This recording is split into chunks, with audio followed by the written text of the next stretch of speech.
अक्षय तृतीया व्रत कथा। अक्षय तृतीया के दिन इन कथाओं को सुनने मात्र से ही जीवन में शुभता आती है और सच्चे मन से मांगी हुई मनोकामना जरूर पूरी होती है। आप इस कथा को सुने और अपने इष्ट भगवान को सबसे पहले धन्यवाद दें और फिर अपने मन की बात कहें और मार्गदर्शन मांगें। प्राचीन काल में सदाचारी और देव ब्राह्मणों में श्रद्धा रखने वाला धर्मदास नाम का एक वैश्य था। उसका परिवार बहुत बड़ा था, इसलिए वह सदैव व्याकुल रहता था। उसने किसी से अक्षय तृतीया व्रत के महात्म्य को सुना और व्रत रखने का संकल्प किया। जब अक्षय तृतीया पर्व आया तो उसने गंगा स्नान किया और व्रत रखने का संकल्प लिया। विधि पूर्वक देवी देवताओं की पूजा की। गोले के लड्डू, पंखा, जल से भरे गड़े, जौ, गेहूं, नमक, सत्तू, दही, चावल, गुड़, सोना और वस्त्र आदि दिव्य वस्तुएं ब्राह्मण को दान की। स्त्री के बार बार मना करने, कुटुंब जनों से चिंतित रहने और बुढ़ापे के कारण अनेक रोगों से पीड़ित होने पर भी वह अपने धर्म कर्म और दान पुण्य से विमुख नहीं हुआ। यही वैश्य दूसरे जन्म में कुशावती राज्य का राजा बना। अक्षय तृतीया के दान के प्रभाव से ही वह बहुत धनी और प्रतापी बना। वैभव संपन्न होने पर भी उसकी बुद्धि कभी धर्म से विचलित नहीं हुई। अक्षय तृतीया के दिन इस कथा के श्रवण से अक्षय पुण्य फल की प्राप्ति होती है।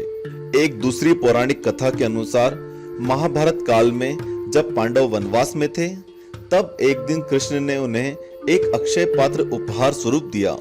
यह ऐसा पात्र था जो कभी भी खाली नहीं होता था और जिसके सहारे पांडव को कभी भी भोजन की चिंता नहीं हुई और मांग करने पर इस पात्र से असीमित भोजन प्रकट हो जाता था।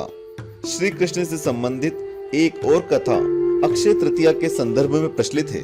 श्री कृष्ण के बचपन के मित्र सुदामा अक्षय तृतीया के दिन ही श्री कृष्ण से मिलने द्वारका आए थे।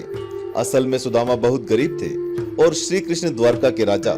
तो सुदामा बहुत निर्धन थे और बहुत परेशान होकर श्री कृष्ण के पास मदद मांगने के लिए अक्षय तृतीया के दिन ही गए थे और श्री कृष्ण को भेंट देने के लिए सुदामा के पास बस कुछ मुट्ठी चावल थे।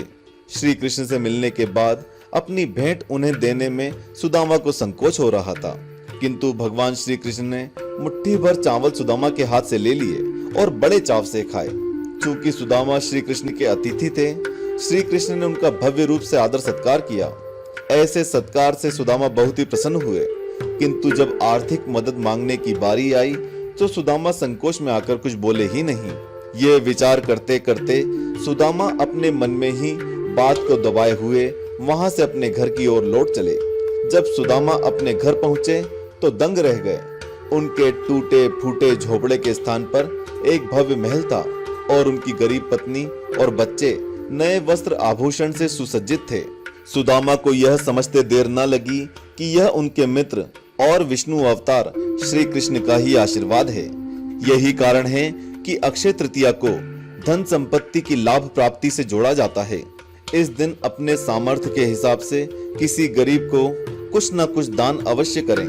बोलो सत्यनारायण भगवान की जय।